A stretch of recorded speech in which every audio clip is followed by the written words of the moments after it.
One issue that comes up quite frequently in shul, but also certainly at home, when one has little children around, is the question of davening while holding a child. The Gemara in Brachos writes that one should not daven while they are holding Sefer Torah, while they are holding tefillin, and extends that to things like holding food or money or a knife, or anything which may be distracting while davening. Rashi points out that's the reason is that it shouldn't be mevatel his, it shouldn't distract them from the focus on tefillah. When one is holding such an item, they're worried it might fall, it can get broken, it can get spoiled, etc. The Gemara in Sukkah quotes the identical Gemara, but points out that there was such a minhag that some would hold the lulav through even the silent Shemona Esrei, and answers that and explains that may be different because it is a mitzvah, and because it is a devar mitzvah, it is a mitzvah to hold the item.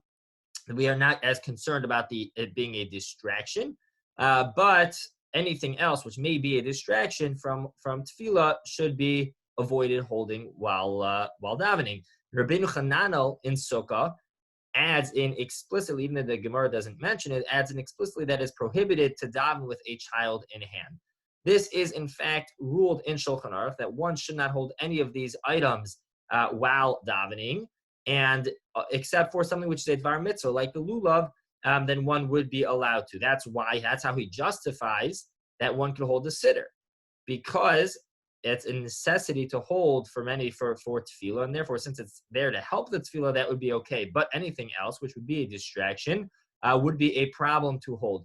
He does point out that this is lichatchila, that this is ideally one should avoid this. B'diavad, if one had already davened holding the child for whatever reason, and then they realize that they shouldn't have done so then they do not, according to the Mishnah Berurah points out, that they do not have to go ahead and repeat Shemona Esrei. So again, the main reason is because it is distracting, right? And that's true for anything which we're holding, which may be distracting. One should certainly not daven with that in hand. A second reason why one should avoid that is quoted in the Pri Megadim, that when we go to daven, we present ourselves like we are going with Hamelech. We go before the king. He says the Pri Megadim, we don't go holding different things before the king. We go with our hands empty, and therefore it would be inappropriate to do that as well. And the third concern which may come up, which we spoke about previously in other shiurim, is the question of any concern of a dirty or smelly diaper. If that would be a concern, as we mentioned, if it smells, that's a problem. For more details on that, you could see that shiur. But so there are three reasons why to avoid this, and really, this is what Shulchan Aruch paskins. Shulchan Aruch rules one should not daven with a child or anything in hand, or anything which distracts us. Best would be to have either someone else watch them during that time or distract them in some other reliable way.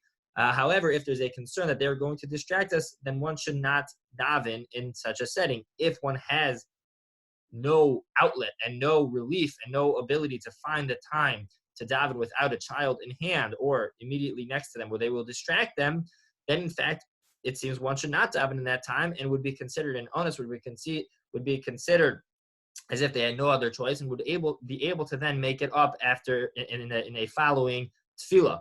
But again, lichatchila, certainly one should not do this. But if one did this, then they don't have to go back and repeat davening. But if they cannot avoid it, then it seems it would be better not to daven at that time at all and to make it up at a later time. Have a great day.